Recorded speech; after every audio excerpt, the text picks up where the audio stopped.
Hello, my beautiful ladies. We are going to talk about filling your bucket so that you can give to others. I think that as mothers, we give and give and give and give, and we feel like if we take any time for ourselves, that makes us bad mothers. But that is not true at all.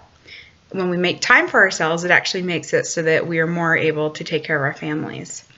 I have some examples to give you. So before I started my weight loss journey a year ago, I would use the excuse that I didn't have time to exercise or make healthy meals for myself because of motherhood, when really that was the reason I should have been doing it in the first place. So once I started making time for myself, I was happier. I was more productive throughout the rest of the day, actually, so that I wasn't wasting as much time.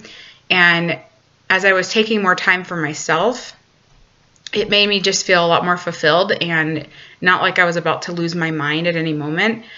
And something that I heard when I started doing personal development is pretty much just I read or I listen to things that are uplifting that can help better myself, whether it's books or articles, stuff like that. And so there was this one where the woman was saying that we can do 5 things. We can have 5 categories. So I want you to actually write those down. You need to write down what your categories are. And so off the top of my head, I think mine was like being a mother, being a wife, my spirituality or my church callings, or just my relationship with Jesus Christ. I think I had a Beachbody coach on there. And then I think I had like crafter or something, like something else that, or like homemaker or something that like encompassed who I am. And if you're doing something that doesn't fit into one of those 5 categories, then you need to say no to that so that you have time for yourself. And so I think they said 5 to 7 categories. So if you're like, oh no, what do I do? Because I like to volunteer for Masterpiece Art for my kids' school or something like that. You can still do that. That counts under motherhood.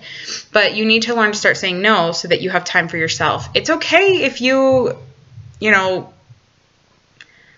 spend time coloring. If you like doing those coloring books. I like doing those coloring books. It's okay to go out on dates with your husband. You should be spending time doing those things. It is okay to read a book, to have some quiet time. And it's okay if you go to the park so that your kids leave you alone and you have some quiet time to think. One thing that helped me is to get up earlier and go to bed earlier and get up earlier, because then I have that time in the morning where it's peaceful, it's quiet, and I have some me time. Also, when I'm exercising, even though I do it from home, that's me time. At first it was hard and they weren't really letting me have me time, but now they get it and they know that I'm going to do it every day, except for Sundays. So it's something we need to make a priority. Another example is I was having trouble sleeping, and and so I talked to my psychologist, the one that can prescribe medicine. I forget which one's which. Anyway, I talked to my doctor and I was telling him, I think I'm having trouble sleeping. It might be my medicine making me not be able to sleep. And he said, it's not your medicine. You're not letting yourself sleep. You have too much on your plate. You have too much on your to-do list. And he said, you need to take your to-do list and you need to cut it in half or by third. And I was just like, oh, well, everything, I had already cut out I already felt like I had already simplified. I already felt like I had cut a lot out. But then he said, even things that are positive, that are uplifting, aren't necessarily meant to be something that you're doing in your life.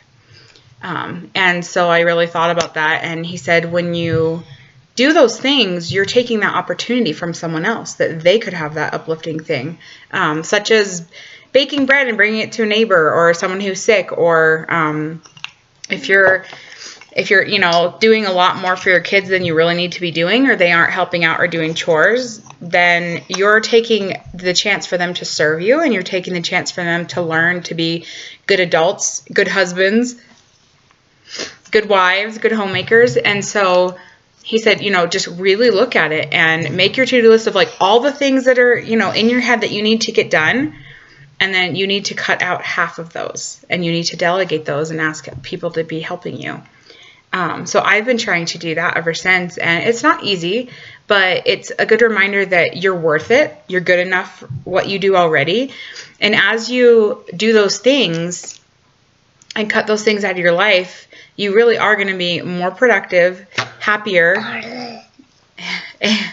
and you're going to be more able to take care of your family, which is ultimately our goal anyway.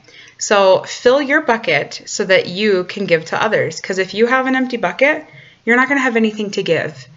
And eventually it'll catch up to you and you're not going to be able to do it anymore.